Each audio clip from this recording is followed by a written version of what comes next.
नमस्ते बच्चों। आओ, आपकी जो हिंदी की बुक है उसका ये 4th चैप्टर चौथा पाठ अच्छे पड़ोसी, इसको आज पढ़ते हैं।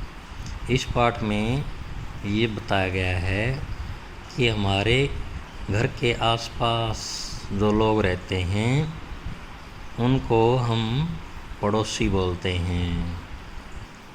जो आसपास रहते हैं हमारे, उनको क्या बोलते हैं? पड़ोसी। तो हमारे आसपास रहने वाले लोग यदि अच्छे हैं तो वो हमारे लिए बहुत अच्छी बात होती है।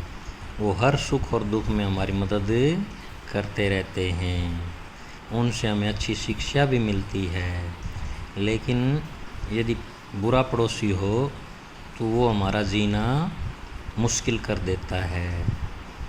तो इस पाठ से पढ़ करके हम क्या सीखेंगे ये तो बाद में डिस्कस करेंगे। आओ इसको अभी पढ़ना शुरू करते हैं।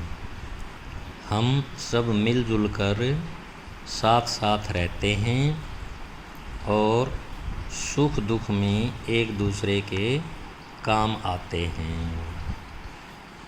इसीलिए तो इंसान जो है, आदमी जो है, उसको कहा गया है कि ये एक सामाजिक प्राणी है।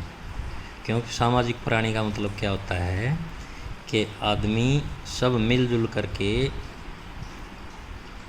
एक दूसरे की मदद करते हैं, एक दूसरे का साथ देते हैं। हम सब मिलजुल कर साथ साथ रहते हैं और सुख दुख में एक दूसरे के काम आते हैं। हमारी दैनिक ज़रूरतें भी, दैनिक मतलब डेली की, रोज़ाना की, प्रतिदिन की। दैनिक का मतलब क्या होता है? हर रोज़, प्रतिदिन की। हमारी हर रोज़ की ज़रूरतें भी एक दूसरे के सहयोग से पूरी होती हैं। सहयोग मीन सहायता। जब हम एक दूसरे की मदद करते हैं तो मदद करके ही हम एक दूसरे की ज़रूरतें पूरी करते हैं। जैसे कोई सब्ज़ी बेचने वाला हमें सब्ज़ी दे के जाता है तो हमारी सब्ज़ी की ज़रूरत पूरी होती है। हम उसको बदले में रुपए देते हैं और रुपये से अपनी ज़रूरतें पूरी करता है। कोई दूध वाला हमें दूध दे के जाता है तो हमारी दूध की ज़रूरत पूरी होती है। हम उसको रुपए देते हैं तो वो रुपयों से अपनी ज़रूरत पूरी करता है। तो इस प्रकार हम एक दूसरे की मदद करते हैं, करके अपनी रोज़ाना की जो ज़रूरतें हैं उनको पूरी करते हैं। यह सहयोग मीन क्या होता है? सहायता। अपने आसपास रहने वाले लोगों से अधिक मिलता है, क्योंकि जो लोग दूर रहते हैं उनका साथ हमें हमेशा नहीं मिलता। हम सबसे ज़्यादा साथ या सहायता कौन करता है? जो नज़दीक रहते हैं, अपने आसपास रहते हैं, वही हमारी सबसे ज़्यादा सहायता कर सकते हैं। क्योंकि हो सकता है कि अचानक हमारे ऊपर कोई मुसीबत आए तो दूर रहने वाले को जब तक पता चलेगा तब तक तो वो मुसीबत से हम मर ही जाते हैं। लेकिन हमारे आसपास वाले तुरंत आकर के उस मुसीबत में हमारी मदद कर सकते हैं। ज़रा सोचो कि बिना पड़ोसी के क्या हम जीवित रह सकते हैं? नहीं न। अकेले कहीं जंगल में रहते हों, कुछ भी हो जाए तो देखो हम कितने लाचार हो जाते हैं। सच ही पड़ोसी से हमारा रोज़ संपर्क रहता है। संपर्क का मतलब रोज़ पड़ोसी से मिलना जुलना रहता है। संपर्क मिलना जुलना या मेल मिलाप रहता है। हम पर कोई मुसीबत आती है तो सबसे पहले पड़ोसी ही हमारे काम आते हैं। अगर हमारा कोई भाई है, रिश्तेदार है, वो दूर रहता है तो वो भी हमारे उतना काम नहीं आता जितना पड़ोसी हमारे काम आता है। अच्छे पड़ोसी सौभाग्य से ही मिलते हैं। सौभाग्य मीन अच्छी किस्मत। किसी की अच्छी किस्मत हो तो उसको अच्छे पड़ोसी मिलते हैं। क्योंकि अच्छा पड़ोस हो, अच्छे पड़ोसी हों तो घर जो है वो स्वर्ग जैसा बन जाता है। बुरे पड़ोसी हों तो वो हमें ना सोने देते हैं ना खाने देते हैं। जिन लोगों को अच्छा पड़ोस मिलता है उनका व्यवहार और रहन सहन भी अच्छा होता है।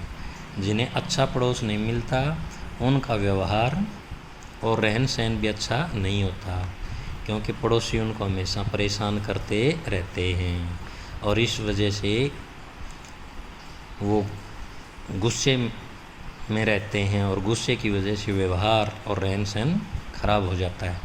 पड़ोस के वातावरण का अच्छा या बुरा प्रभाव। वातावरण में क्या होता है? वातावरण में माहौल। पड़ोस का जो माहौल होता है, पड़ोस के वातावरण का अच्छा या बुरा प्रभाव हम किसी भी गली मोहल्ले में जाकर देख सकते हैं। अच्छा पड़ोस हो तो लोगों का व्यवहार अच्छा होगा, वो चैन से सोएंगे, चैन से खाएंगे। लेकिन पड़ोस बुरा होगा तो सभी लोग गुस्से में रहेंगे, परेशानी झेलते रहेंगे। यदि वहाँ रहने वाला एक परिवार भी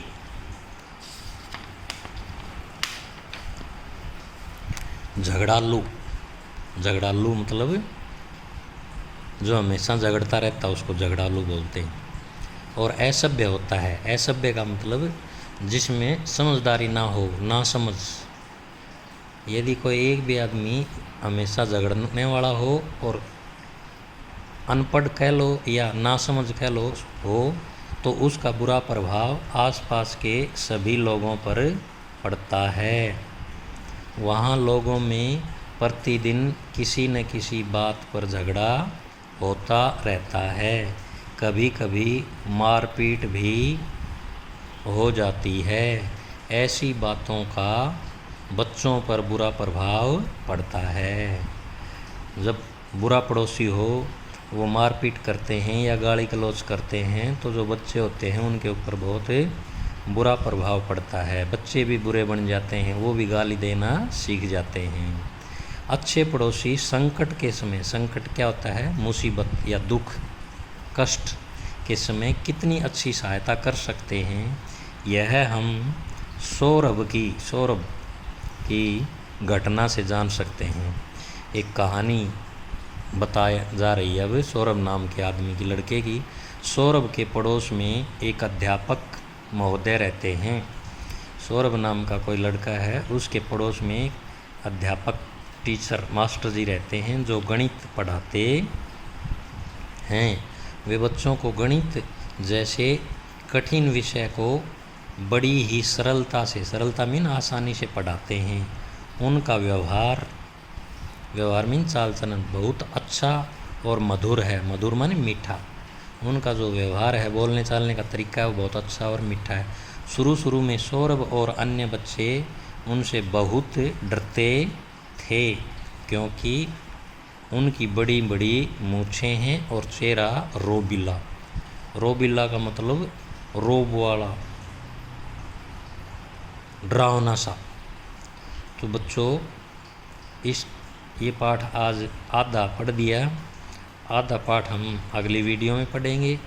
इस पाठ को आप आधे पाठ को बार बार पढ़ना और इसको समझने की कोशिश करना। Good night.